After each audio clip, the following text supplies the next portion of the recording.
Evangelho de João, capítulo 15, versículos de 17 a 21. Isto vos mando: amai-vos uns aos outros. Se o mundo vos aborrece, sabei que antes que a vós me aborreceu a mim. Se fosseis do mundo, o mundo amaria o que era seu. Mas porque não sois do mundo, antes eu vos escolhi do meio do mundo. Por isso o mundo vos aborrece. Lembrai-vos da palavra que eu vos disse: não é o servo maior do que o Senhor. Se eles me perseguiram a mim, também vos hão de perseguir a vós. Se guardaram a minha palavra, também hão de guardar a vossa. Mas tudo isso vos farão por causa do meu nome, porque não conhecem aquele que me enviou. Palavra da salvação. Comentário João 15, de 17 a 21, Santo Agostinho. O Senhor havia pouco dissera: vós destinei para que vades e deis fruto. Ora, o nosso fruto é a caridade. Encarregando-nos, pois, de entregar esse fruto, diz: isto vos mando, amai-vos uns aos outros. Daí que diga também o apóstolo: o fruto do Espírito é a caridade. E depois entrelaça as demais virtudes como nascidas e dependentes desta. Com razão, portanto, prega tantas vezes o amor como o início, o único mandamento. Sem o amor, afinal, de nada adiantam os demais bens. E sem os demais bens, pelos quais o homem se torna bom, não pode haver o amor. Porque os membros querem pôr-se acima da cabeça? Recusas fazer parte do corpo se não queres sustentar o ódio do mundo junto com a cabeça. Pelo amor, porém, devemos suportar com paciência até mesmo o ódio do mundo. É necessário, afinal, que o mundo nos odeie, como nos vê rejeitar tudo o que ama. Daí que siga: se fosseis do mundo, o mundo amaria o que era seu. Fala isto à Igreja Universal, a qual muitas vezes dá o nome de mundo, como naquela passagem, porque era Deus que reconciliava consigo o mundo em Cristo. O mundo inteiro, portanto, é a Igreja, e o mundo inteiro odeia a Igreja. Logo, o mundo odeia o mundo. O inimigo odeia o reconciliado, o sujo odeia o lavado.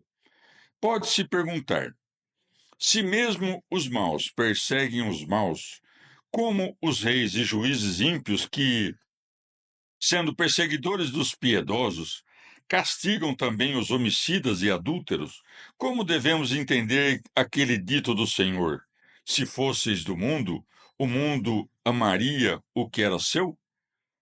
A resposta é que o mundo está naqueles por quem tais crimes são punidos, e o mundo está naqueles por quem tais crimes são amados. O mundo, portanto, odiou o que é seu pela parte dentro dos homens, que prejudica os perversos, e amou o que é seu pela parte que os favorece.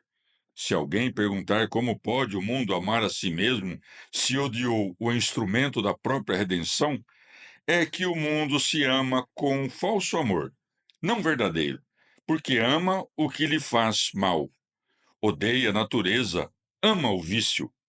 Por isso, nosso Senhor nos proíbe de amar no mundo o que o mundo ama e nos manda amar o que o mundo odeia em si mesmo. Proíbe-nos, a saber, de amar o vício nele e manda-nos amar a natureza. E para que os discípulos não fossem deste mundo de perdição, foram escolhidos no meio dele, não por seus méritos, porque nenhuma boa obra preexistia à escolha, não pela natureza, porque estava viciada desde a raiz, mas pela graça, e por isso segue. Mas porque não sois do mundo, antes eu vos escolhi do meio do mundo, por isso o mundo vos aborrece. O Senhor, ao exortar seus servos a suportar com paciência o ódio do mundo, não lhes apresenta exemplo maior ou melhor do que o seu próprio. Daí que siga: lembrai-vos da palavra que eu vos disse: Não é o servo maior do que o Senhor.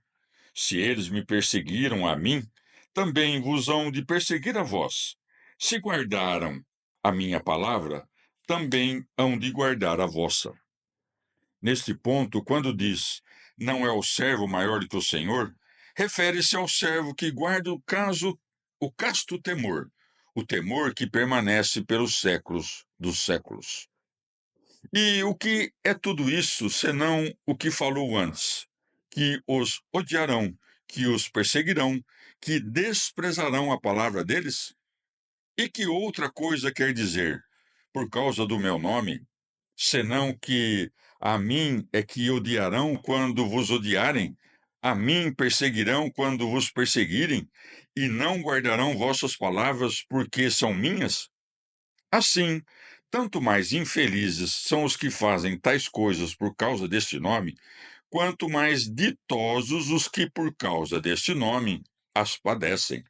Fazem-nas, porém, também aos maus, mas nesse caso são infelizes de ambos os lados, tanto os algozes quanto as vítimas.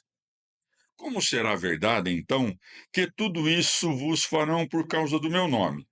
Se não o fazem por causa do nome de Cristo, isto é, por causa da justiça, mas por causa da sua própria iniquidade? A questão se resolve se transferirmos a expressão para o lado dos justos. Assim, sofrereis essas coisas nas mãos deles por causa do meu nome. Se de outro lado tomamos por causa do meu nome neste sentido, por causa do meu nome que em vós odeiam, e logo por causa da justiça que em vós odeiam, podemos dizer sem erro que também os bons, quando perseguem os maus, o fazem por causa da justiça, por cujo amor é que os perseguem, e por causa da iniquidade que odeiam neles. Já na parte final, porque não conhecem aquele que me enviou, o conhecimento a que se refere é aquele de que foi dito: Conhecer-te-á, conhecer-te é a consumada justiça. Sabedoria 15:3.